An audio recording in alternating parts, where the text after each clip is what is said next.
श्री स्वामी समर्थ. स्वामी महाराजांच्या कृपेने तुमच्या सर्व इच्छा मनोकामना पूर्ण हो. पितृपक्षात अमावस्या तिथीला विशेष महत्त्व आहे. पितृपक्षातील शेवटचा दिवस म्हणजे सर्व पितृ अमावस्या म्हणून ओळखला जातो. अनंत चतुर्दशीला गणेश विसर्जन केल्यानंतर त्याच्या दुसऱ्या दिवसापासून पितृपक्ष सुरू होतो. पितृपक्षात तिथीनुसार श्राद्धविधी करतात. पितृपक्षात सर्व पितृ अमावस्येला विशेष महत्त्व आहे. ही श्राद्धाची सर्वात महत्त्वाची आणि शेवटची तिथी आहे. भाद्रपद महिन्यातील अमावस्येला सर्व पितृ अमावस्या म्हणतात. या दिवशी अशा सर्व पितरांचे श्राद्ध केले जाते जे अमावस्येला मरण पावले किंवा ज्यांची मृत्यू तारीख माहीत नाही.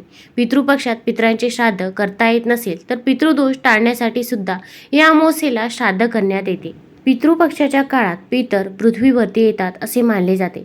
यामुळेच या काळात श्राद्ध आणि तर्पणविधी केले जातात. सर्व पितृ अमावस्येला महालय अमावस्या, पितृ अमावस्या किंवा पितृपक्ष अमावस्या असेही म्हणतात. या दिवशी पूर्वज पृथ्वीला निरोप देतात. आता ही सर्व पितृ अमावस्या 2 ऑक्टोबरला आहे. त्यानंतर 3 ऑक्टोबरपासून घटस्थापना नवरात्र सुरू होत आहे. तर आता या अमावस्येच्या दिवशी आपल्याला काही उपाय व काही सेवा करणे गरजेचे आहे. आपण जर हे उपाय केले तर आपल्या पितरांना मोक्षप्राप्ती होईल, त्यांना सद्गती मिळेल. भरपूर वेळा आपल्या आयुष्यामध्ये अनेक अडचणी, अडथळे, संकटे असतात. आपण कोणतंही काम करायला घ्या, ते काम व्यवस्थितरित्या पार पडत नाही किंवा घरामध्ये मुलांचं आजारपण सतत चालू असतं.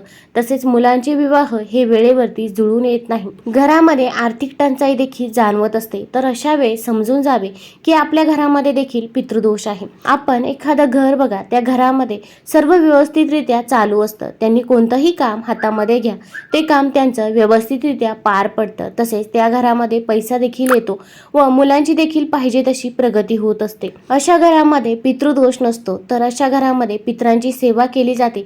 तसेच आपल्या कुलदेवीची देखील सेवा केली जाते. त्यामुळे त्या घरामध्ये कधीच कसलीच कमतरता ही भासत नाही. तर आता आपल्या सर्व अडचणी, संकटे दूर होण्यासाठी आपल्यासाठी हा शेवटचा दिवस आहे. या शेवटच्या दिवशी आपण काही सेवा व उपाय करायचे आहे. तर कोणत्या सेवा व उपाय करावे हे जाणून घेण्यापूर्वी तुम्ही चॅनलवरती नवीन असाल तर चॅनलला लाईक करा व सबस्क्राईब देखील करा. कमेंटमध्ये श्री स्वामी समर्थ किंवा ओम पितृदेवताय नमः लिहायला विसरू नका. आता सर्व पितृ अमावस्येचा दिवस म्हणजे आपल्या पितरांना निरोप देण्याचा दिवस आहे. या दिवशी आपण सकाळी लवकरच उठायचे आहे. अगदी तुम्ही ब्रह्ममुहूर्तावरती उठले तरी पण चालेल. या दिवशी आपण आंघोळ करताना आंघोळीच्या पाण्यामध्ये 2 थेंब गंगाजल आणि चिमूटभर काळे तीळ टाकायचे आहे. कारण की या दिवशी पवित्र तीर्थस्थानी स्नान करणे याला खूप महत्त्व आहे. पण आपल्याला अशा ठिकाणी जाणे शक्य होत नाही. त्यामुळे आपण घरीच अंघोळीच्या पाण्यामध्ये थोडंसं गंगाजल टाकायचं आहे. जर तुमच्याकडे गंगाजल नसेल तर तुम्ही अंघोळीच्या पाण्याकडे एकटक बघत राहायचं आहे. गंगा नदीचं स्मरण करायचं आहे आणि हर हर गंगे म्हणत आपण अंघोळ करायची आहे. यामुळे आपल्याला गंगा नदीमध्ये स्नान केल्याचे पुण्यफळ हे प्राप्त होत असते. तसेच काळे तीळ हे पूर्वजांना समर्पित आहे, पितरांना समर्पित आहे. त्यामुळे अंघोळीच्या पाण्यामध्ये आपण थोडेसे काळे तीळ देखील टाकावे. आता अंघोळ करत असताना आपल्याला एका मंत्राचा जप देखील करायचा आहे. तर आपण एक मंत्र म्हणायचा आहे. गंगेच यमुनेचैव गोदावरी सरस्वती नर्मदे सिंधू कावेरी जलेस्मिन सन्निधिं कुरु. आपण हा मंत्र जेव्हा आंघोळीच्या पाण्यामध्ये या वस्तू टाकत असतो तेव्हाच म्हणायचा आहे. आणि जर तुम्हाला हा मंत्र म्हणणे शक्य नसेल तर तुम्ही ओम पितृदेवताय नमः किंवा ओम नमो भगवते वासुदेवाय या मंत्राचा देखील जप करू शकता. आंघोळ करून झाल्यानंतर आपण स्वच्छ कपडे परिधान करायचे आहे. काळ्या रंगाचे वस्त्र चुकूनही परिधान करायचे नाही. आता या दिवशी काही ठिकाणी पितरांच्या श्राद्धविधी देखील असेल तर या दिवशी आपण पितरांसाठी सात्विक अन्न बनवायचे आहे. ज्या काही पितरांसाठी भाज्या बनवल्या जातात त्या सर्व आपल्याला या दिवशी बनवायचे आहे. आता या दिवशी कुत्र्याला आपल्याला एक वस्तू खाऊ घालायची आहे की ज्यामुळे आपलं जे काही दुःख आहे, दारिद्र्य आहे ते दूर होईल व पितृदोषातून आपली मुक्तता होईल. तर आपल्याला कुत्र्याला जी काही वस्तू खाऊ घालायची आहे ती काळ्या कुत्र्याला खाऊ घालायची आहे. ज्या घरात नकारात्मक ऊर्जा असते तिथे काळे कुत्रे पाळण्याचा सल्ला दिला जातो. काळ्या रंगाच्या कुत्र्यावर शनी आणि केतूचा प्रभाव असतो. त्यामुळे घरामध्ये नकारात्मक ऊर्जा राहत नाही. त्यामुळे काळे कुत्रे पाळल्याने शनिदेवाची देखील कृपा होते. जे लोक उधारी देण्यास टाळाटाळ करत असतात अशा लोकांसाठी घरी काळा कुत्रा पाळणे देखील शुभ मानले जाते. काळ्या कुत्र्याला घरात ठेवल्याने आर्थिक अडचणी दूर होतात. तसेच सर्व प्रकारचे रोग दूर होतात असे शास्त्रात सांगितले आहे. ज्योतिषशास्त्रात महान मानल्या गेलेल्या लाल ग्रंथानुसार काळा किंवा पांढरा कुत्रा पाळल्याने संतती सुख मिळते. मुलांच्या आरोग्यासाठीही ते फायदेशीर मानले जाते. कुत्रा हा भैरव देवतेचा देखील सेवक मानला जातो. त्यामुळे जर आपण कुत्र्याला काही खायला दिले तर भैरव देव देखील प्रसन्न होतात. तर आपल्याला या दिवशी काळ्या कुत्र्याला एक वस्तू खाऊ घालायची आहे. आता ही वस्तू आपण अगदी सकाळी खाऊ घालू शकतो किंवा तुम्हाला वेळ नसेल तर तुम्ही सायंकाळी संध्याकाळी देखील काळ्या कुत्र्याला ही एक वस्तू खाऊ घालू शकता. तर आपण एक चपाती बनवायची आहे. या चपातीला आपण मोहरीचं तेल हे लावायचं आहे. मोहरीचं तेल जर घरामध्ये नसेल तर तुम्ही शुद्ध तूप देखील वापरू शकता. तसेच या चपातीवरती थोडासा गूळ देखील आपल्याला पसरवायचा आहे आणि या चपातीवरती थोडेसे काळे तीळ देखील आपण टाकावे, कारण की काळे तीळ हे आपल्या पितरांना समर्पित आहे. आता या चपातीचा रोल बनवायचा आहे आणि ही चपाती घेऊन आपल्याला कुत्र्याजवळ जायचं आहे. आता जिथे काळा कुत्रा मिळेल तर काळ्या कुत्र्याला तुम्ही ही चपाती खाऊ घालायची आहे.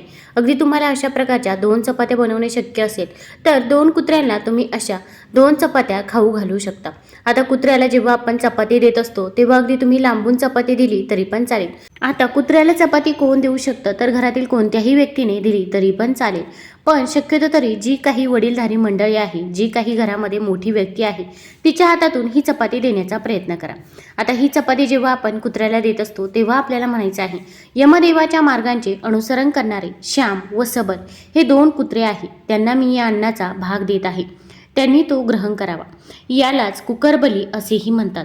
त्यानंतर आपण आपल्या पूर्वजांचे स्मरण करायचे आहे किंवा तुम्ही ओम पितृदेवताय नमः, ओम पितृदेवताय नमः या मंत्राचा देखील जप करायचा आहे.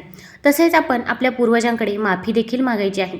आपण म्हणायचे आहे की माझ्याकडून काही चूक झाली असेल, घरातील लहान्यांकडून मोठ्यांकडून काही चुका झाल्या असतील तर आम्हाला माफ करावे. पण इथून पुढे आमच्याकडून जशी होईल तशी सेवा मी तुमची नक्की करेन. पण तुमचा आशीर्वाद आमच्यावरती सदैव असू द्या असे आपण म्हणायचे आहे. त्यानंतर आपण आपल्या पितरांचे दर्शन घ्यायचे आहे. तसेच तुम्ही या दिवशी कावळ्याला देखील चपाती खाऊ घालू शकता. अशा प्रकारची चपाती खाऊ घालू शकता किंवा अगदी तुम्ही थोडासा तांदूळ शिजवायचा आहे. तांदूळ शिजवताना त्यामध्ये आपल्याला मीठ टाकायचे नाही आणि भात शिजवायचा आहे. यावरती आपल्याला थोडेसे काळे तीळ टाकायचे आहे. तसेच एक वाटी घ्यायची आहे, तिच्यामध्ये आपल्याला खडीसाखर घ्यायची आहे. खडीसाखरीचं पाणी करायचं आहे आणि हे जे काही भात आणि खडीसाखर आहे ते देखील तुम्ही कावळ्याला खायला देऊ शकता. कारण की या पितृपक्षाच्या काळामध्ये आपले पूर्वज कावळ्याच्या रूपावरती पृथ्वीवरती येत असतात आणि आपण त्यांची जेवढी सेवा करू तेवढी सेवा ही कमीच आहे. आपल्या घरावरती जर पितरांचा आशीर्वाद असेल तर आपल्याला कधीच कसलीच कमतरता ही भासत नाही. मग कावळ्याला तुम्ही अगदी छतावरती देखील अन्न देऊ शकता किंवा घराच्या बाहेर थोडंसं दक्षिण दिशेकडे जायचं आहे आणि तिथे तुम्ही कावळ्याला हे अन्न देऊ शकता. आता जेव्हा आपण कावळ्यासाठी भात आणि खडीसाखरेचं पाणी ठेवत असतो तेव्हा आपल्याला म्हणायचं आहे की पश्चिम वायव्य व दक्षिण दिशेला राहणारे जे पुण्यकर्मी कावळे आहेत त्यांनी माझ्या या भोजनाचा स्वीकार करावा. धर्मग्रंथामध्ये या विधीला काकबली असेही म्हटले जाते.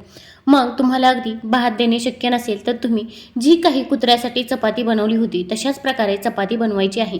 फक्त त्याच्यावरती शुद्ध तूप टाकायचं आहे, गूळ टाकायचा आहे आणि काळे तीळ टाकायचे आहे. अशी चपाती तुम्ही कावळ्याला देखील देऊ शकता. यामुळे देखील आपल्याला पूर्वजांचा आशीर्वाद हा मिळत असतो. त्यानंतर जेव्हा कावळ्याला चपाती देत असतो तेव्हा देखील आपण पूर्वजांची माफी मागायची आहे. तसेच तुमचा आशीर्वाद आमच्यावरती सदैव असू द्या असे देखील आपण म्हणावे. ही सेवा आपण अगदी मनापासून आणि श्रद्धेने करायची आहे. तुम्हाला जर हा व्हिडिओ आवडला असेल तर कमेंटमध्ये ओम पितृदेवताय नमः जरूर लिहा. धन्यवाद.